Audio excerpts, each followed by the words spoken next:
I suppose the year-round perfect weather, the good-natured people, the amazing food, all could quite possibly be a big factor in what brought me to this country of South Africa.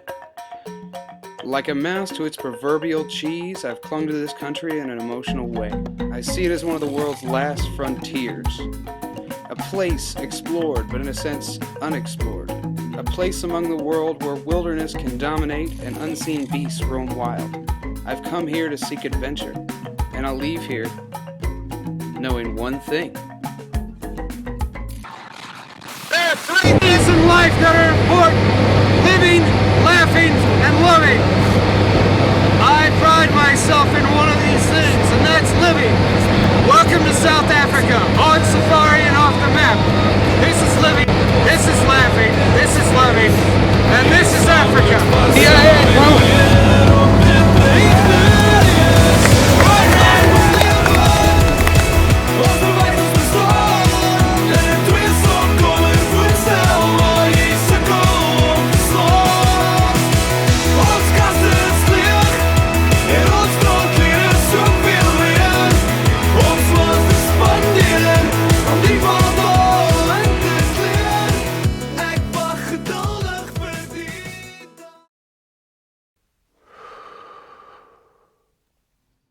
We start our journey at Loskop Dam Nature Reserve in the beautiful country of South Africa.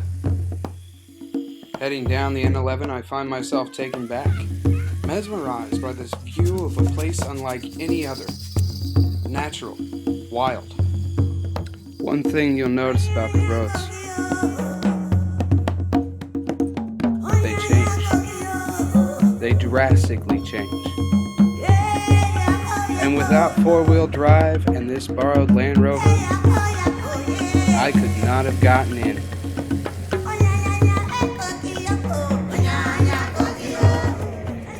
I'm traveling down the Olifants River to meet with Imambala owner and operator Colin, aka Cappy.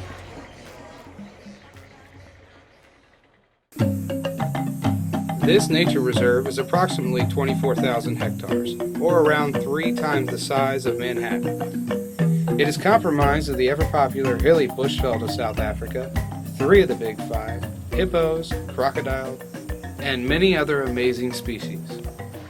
And the Big Five are the African elephant, the lion, the rhinoceros, the leopard, and the Cape buffalo. The 3 located at Loskop Dam Nature Reserve are the rhinoceros, the Cape buffalo, and the leopard.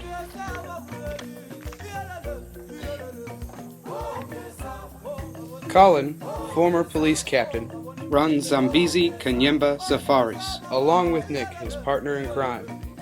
This company offers many experiences and has a few different camps to which a group can partake in their activities and learn about the wilderness of each individual area. Camp here has been here since 1999. We've changed it a bit. It used to be little tents on the ground, but we built decks and put the tents on the decks. Built the nice eating area, kitchen, bathrooms. But it's actually a trails camp. Meaning that we take people on guided trips on foot through the bush. Yeah. And look at the dangerous game from close up if we can, depending on the circumstances. It's a nice camp. We also do training with students, lots of us, concerning wildlife, trees. Most of our students are wildlife management students or veterinary nurses or vet techs. Yeah. So now on your typical 4 or 5 day trip, take me through day by day. What do you do normally? With the students, we do basic bush skills training, and we do a bit of tracking and birds. So they learn a bit about everything. We teach them a bit of survival skills, how to keep their direction in the bush. As you can see, if you look, it's quite dense. Yeah. You're surrounded by bush, you don't know where you're going. So to keep your direction is quite important, I think. Yeah. And then for the normal groups then? The normal groups, they normally come in and we take them on walks in the early mornings or in the late afternoons. Or we do boat rides, game viewing, or game drives on the vehicle. A lot of people just come out to relax, Yeah. play a bit of guitar, sit by the fire, enjoy the bush, listen to the sounds. And what's the danger level in the park? I mean, it's out in the open. There's not, there's 3 of the big 5 here. Honestly, how dangerous is it? I think people are on a misconception because they think that animals are dangerous, but I mean there's lots of reptiles and smaller creatures that are much more dangerous than a buffalo, for instance. Yeah. So when you come to the bush, you've got to stay alert, keep your eyes open, don't walk around at night, that type of thing. But it's safe. If you're in your tent and you're sleeping, you're going to be fine. Nothing's going to get by a lion or something. No, nothing's going to go into your tent. We've had leopard walking through the camp, and they're not curious. They don't. You've seen our tent. We sleep with an open door, so Yeah. I think our snoring bugs them.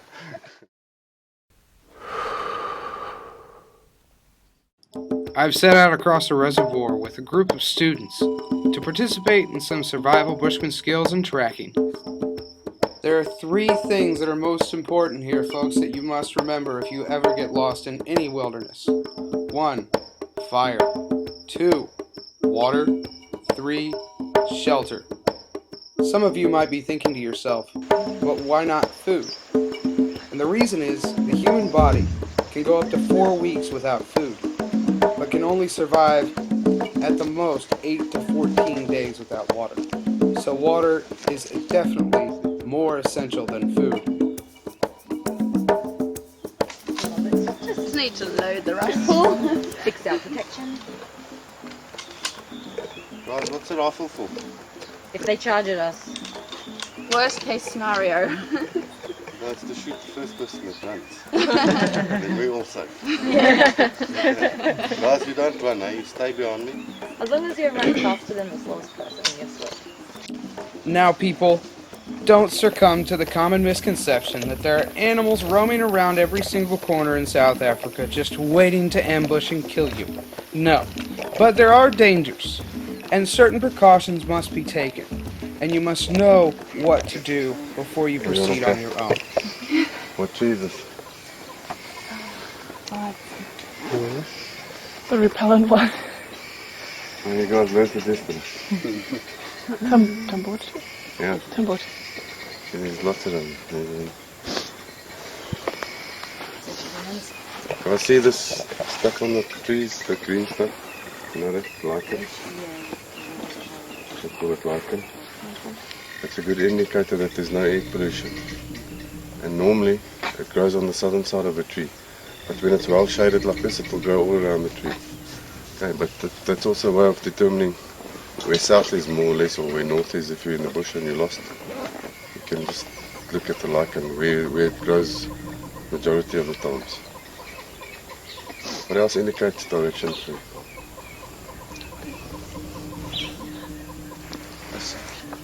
Apart from the sun.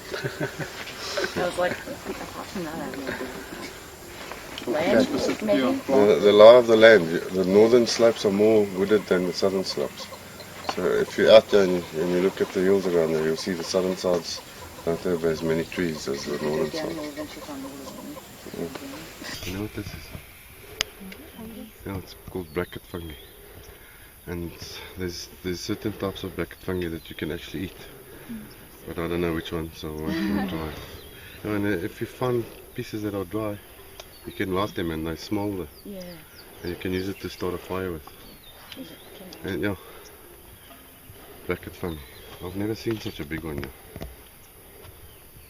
It's actually nice.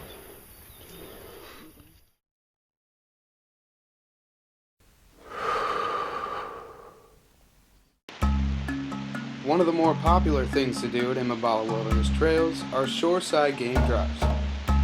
You can lay back, have a drink in hand, and get much closer to the wildlife than you can on foot.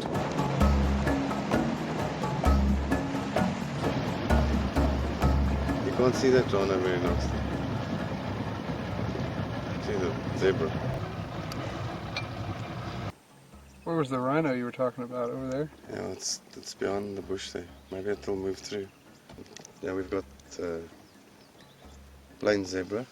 It's a harem, a male with a lot of females, youngsters and younger males. They always stick together. They used to be known as Burchell zebra, but now they're just called plain zebra because they're different to Burchell zebra. If you look at them, you'll see they've got a black, a white and a shadow stripe. And the Burchell zebra doesn't have that. They always look fat. Even in bad times they look fat. If they're skinny, they're dead.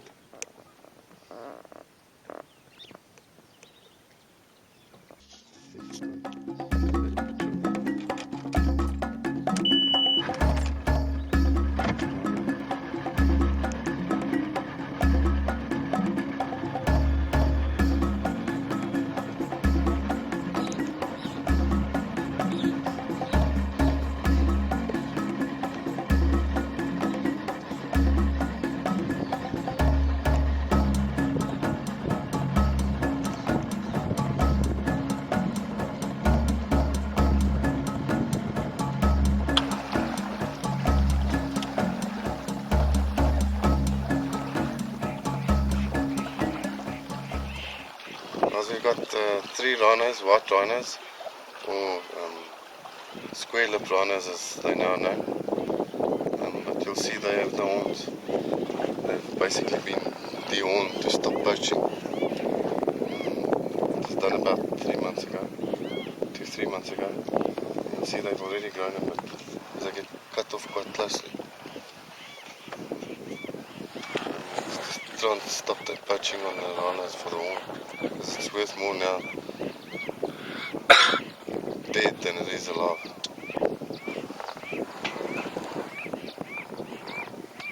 And there are still a few on the reserve that still have horns, and the park sports people are busy at the moment catching them to dehorn them.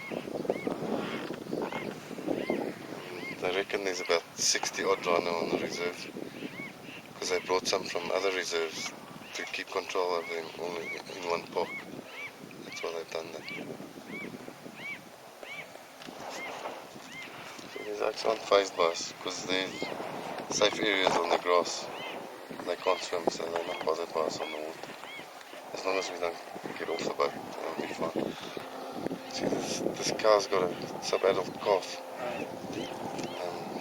He's about 3 years old. 2-3 years old. So then they dehorn the calf then too, huh? Yeah. But you'll see they left the back horn because it's too small. Yeah. But on the adults they take both horns off, the back and the front. They're actually growing quicker than what I thought they would. Because when I saw them last time they were little stumps like that. What is it, the water?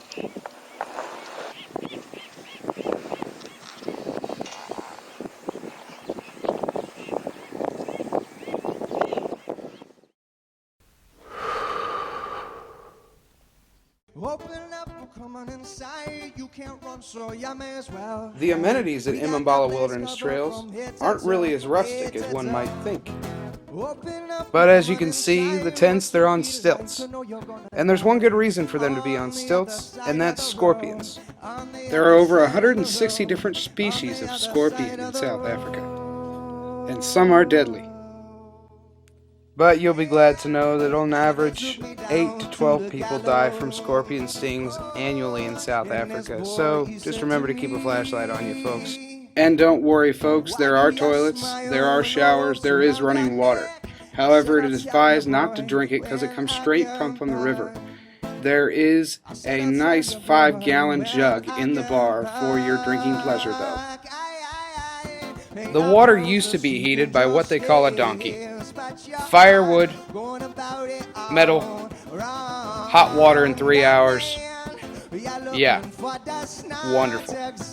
Luckily, they've moved up a bit in the world, and they've progressed to a new technology we like to call a water heater. They like to call, believe it or not, folks, a geyser. Not only is Imambala Wilderness Trails a place of education and learning, but it's also a place of fun and relaxation. Seen here is a network a social palace, the bar. Important to Afrikaans culture. Why? Because as the Afrikaans people say, we have two sports in South Africa, rugby and drinking. So if you're out here, just remember, be careful, never wander off alone, and always bring a smile. But if you forget it, I'm sure they have one to spare.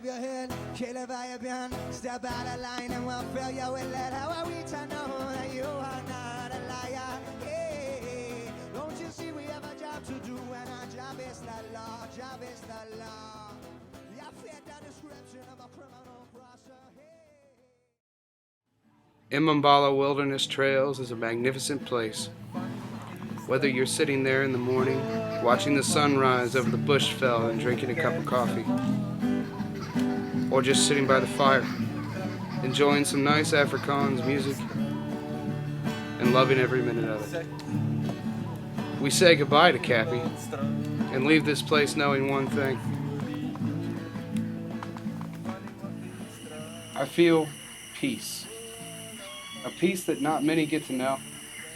Being so far away and out of your element, you learn to enjoy this feeling.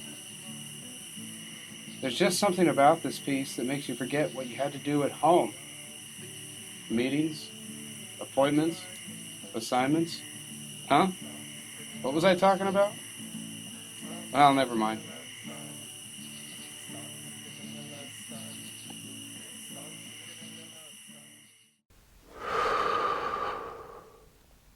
Continuing on my journey, I head to St. Lucia and Isimangaliso Wetland Park to get a different perspective on things.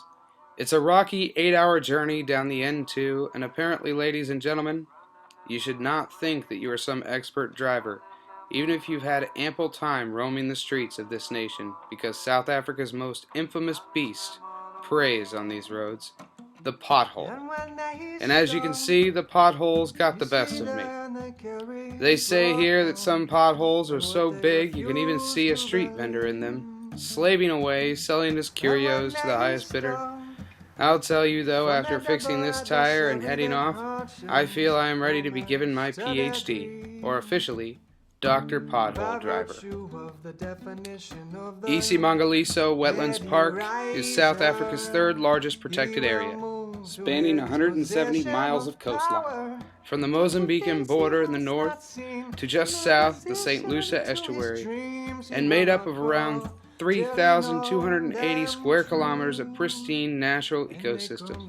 The word Isimangaliso is Zulu for a marvel. They come for the believers, but we say we never believe. They come for the healers, but we say we never touch no hand. Then they'll come for us, there'll be no one left to stand. The first thing I notice while walking out here, folks, is the water is quite murky. This is because of the annual rainfall flowing from the river into the ocean.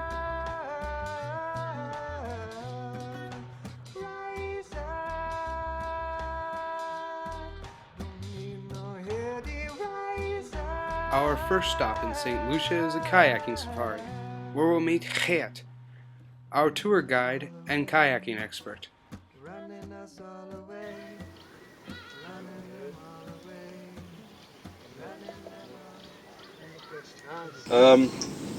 When the crocodiles are in the water, when they're fully submerged, okay, you're not going to see them.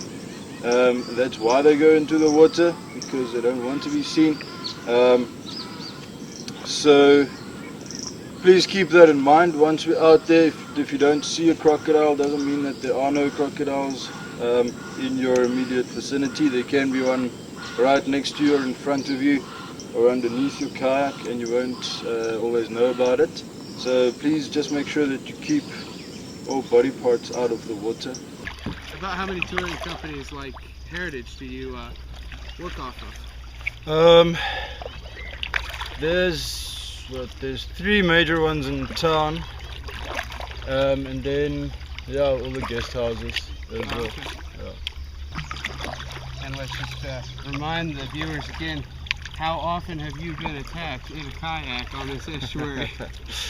I've never been attacked by anything. Been pretty close to crocodiles. Had crocodiles come up right next to me and look me in the eye. Oh. What did they say? They don't say much. Yeah, they just give you the eyeball. And yeah, some hippos warning charge us by hippos. Yeah. But nothing too serious. It's just when they don't want you to come any closer. You ever tipped it here? No. No. Perfect. See the one on the bank, got his mouth open. Now, why do they keep their mouths open? That is to regulate the body temperature. So this one it's quite strange that it has its mouth open and the way that it's pointing is into the wind, which normally suggests that they're trying to cool down. Which doesn't really make much sense because it is pretty cool already. Normally by this time of day they try to warm up as much as possible. Okay, so we're just gonna stay right on the bank here, so we're close to the bank and then sort of just drift towards the hippo and see how they feel about our presence. Right here? There. Oh, there. So someone starting to pay us some good attention there.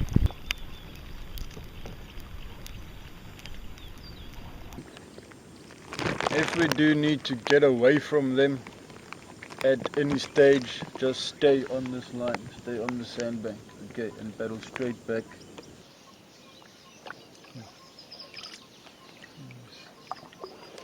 Quite relaxed with our presence.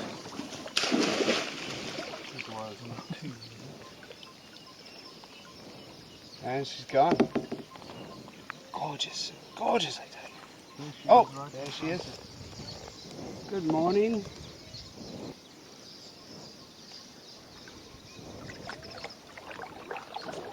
Alright. I don't want to go directly over her. I'm sure she'll move out of the way, right? Yeah, just, Or is that a he? that'll most likely be a she.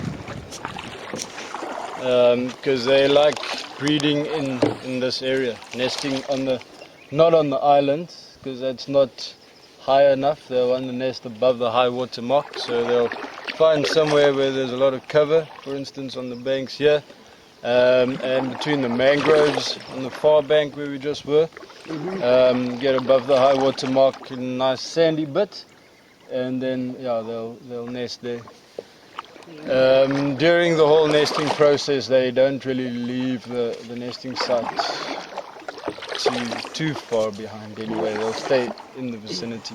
What's the main difference here we got between females and males?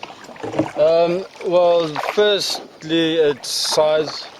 Your females will grow to a maximum of just over 3 meters, maybe 3.5 meters, whereas male crocodiles can get easily up over 5 meters, up to very close to 6 meters. So the males get a lot bigger, and that's basically the only way that you can really tell the difference. Is if you see a really big one, you know it's going to be a male. And then in the breeding season there are certain behavioral differences that you can see. Okay, that's a male advertising his territory, he'll swim around, and most of the time they are always territorial, but only in breeding season where they actually like defend their territories against other males and stuff like that. After saying goodbye to Hat, we're taking a boat tour up the estuary to have a chat with boat captain Natasha Philipson on the history of St. Lucia and Isimangaliso Wetland Park, and to get a better idea of what these large animals really are. This entire area, if you look at St. Lucia itself, 25,000 years ago, St. Lucia on the right hand side here did not exist. We are now traveling where the Indian Ocean was. Oh, really? Now with all the currents changing and everything changing, the land actually rose up and the sea started pulling away. Now there's quite a few oyster beds along the left-hand side area because that was the coast. Yeah. That was your coastal area. Now that's why majority, if you look how we travel as well, we travel mostly on the right-hand side, and then we have our little channels we go sometimes to the left, but we don't go too close to certain areas. But those are the areas usually where we got a lot of oyster beds and also quite a few sand tanks. Yeah. Now St. Lucia is actually part of a small little island. Now we got connections to the mainland further north. You go to False Bay, those areas up there. Now the mouth area is open. This entire section of lake, Yeah. it cuts St. Lucia off from the world completely. If we didn't have the bridge in front, we would not be able to get to the mainland. So, We are on our own little island. before, I mean, when this was settled, have they always had the bridge since they settled it, or was it? The bridge here in front was built in 1978. Oh, wow. Now it's actually the second bridge that was built here. These rocks you can see in front of the bridge. That Yeah. is the remains of the first bridge. Now if we go up into the lake, we got an entry sign coming up there on the right hand side. Technically we are not allowed to cross the island. And the generally a pot of hippo is just on the other side of the entry sign that we tend to go and visit. So, this is the pod over here, then over those two over there, just They're part of the same family. Even though hippos are very close-knit animals, they got their favourite spots. Yeah. And the family wants to land there, there's a favourite spot of a hippo there, he's not going to go away from his favourite spot.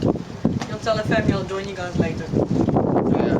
We get quite a few other hippos that, in their territory, they're not always together. There was last period, you find 2 hippos there, 2 hippos here. They tend to move around a lot. The majority of the hippos on the left-hand side are females. In each pod you find one dominant male, and then you maybe have 1 or 2 subordinate males. They're allowed to stay in a family, but they're not allowed to mate. Yeah. So in this pod, there's about 3 or 4 males, and the rest you see are females. And this entire family, when they're together, there's about 40, 45 hippos. There's one man for all of those women. One man that's allowed to mate, and the rest are just allowed to look. That's a lot of work. And they do make quite a few babies. So he's...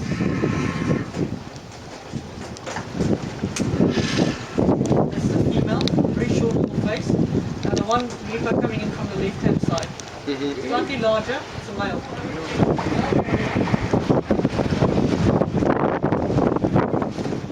While taking a break, we just so happened to catch this beautiful little sight right here.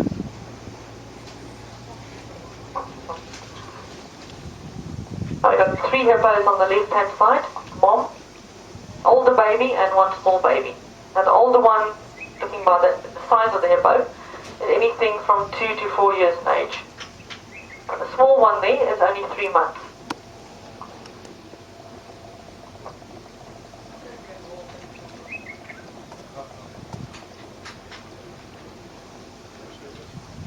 Now leaving this beautiful view of the estuary and Natasha, we're taking a quad bike tour to get a more local perspective on the wetland park.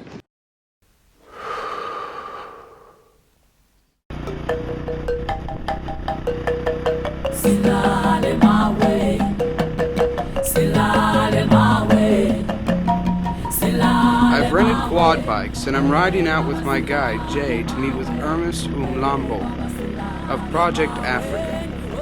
Ernest has a few words to say about Isimangaliso and how it's affected the more local people of the area.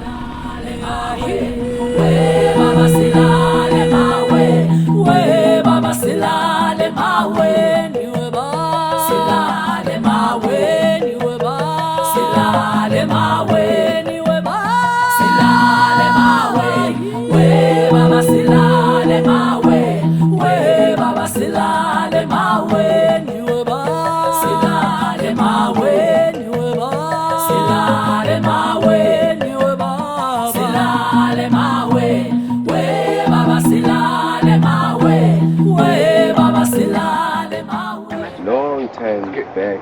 Made me think around about 1989, the government was having a concern for the occupation of the forest, which they take as a conservation area.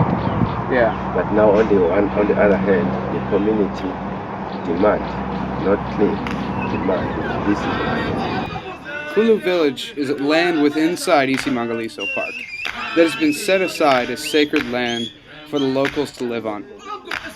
This was under great scrutiny in the beginning. They were forced off their land. They were required to move when the government decided that this was just to be a conservation area. And this did not please them at all.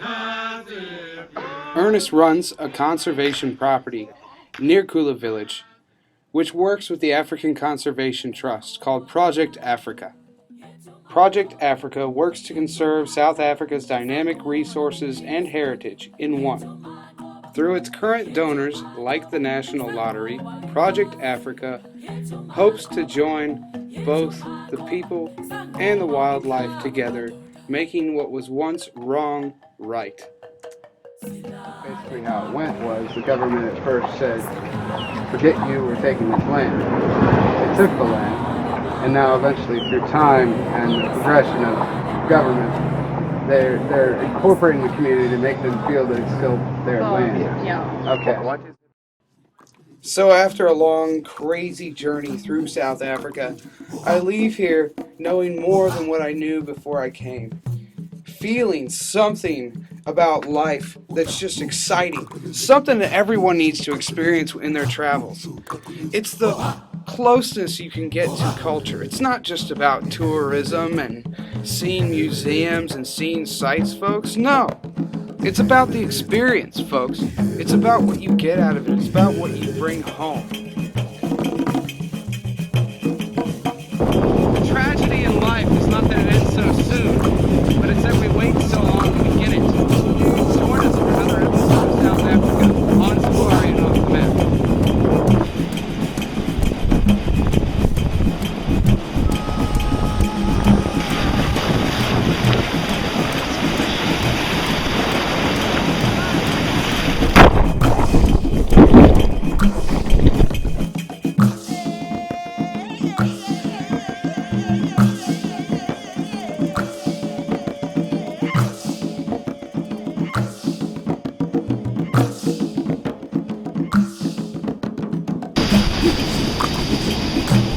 On a side note, folks, don't put your expensive sunglasses on the top of your head or anywhere near your head or anywhere near the water and dive into the ocean. It's dirty. It's not good.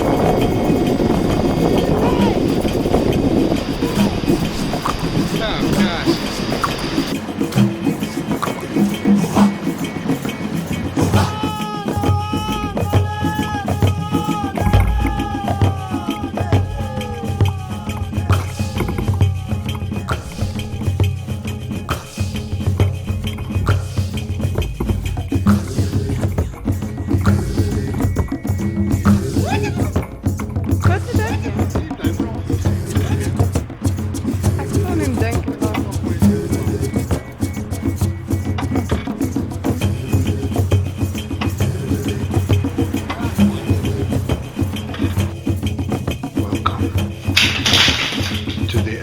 Card tossing contest. We've opened with a bang. Joined the action late. We've got a tosser over there. Who's really working it at the moment. There's the ever popular backhand.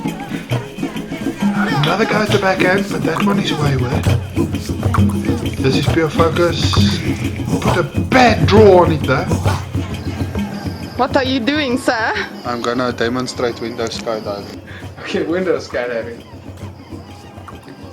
See it from the other side. Kom in, ek kan jou nie sien nie. Yeah, it's good.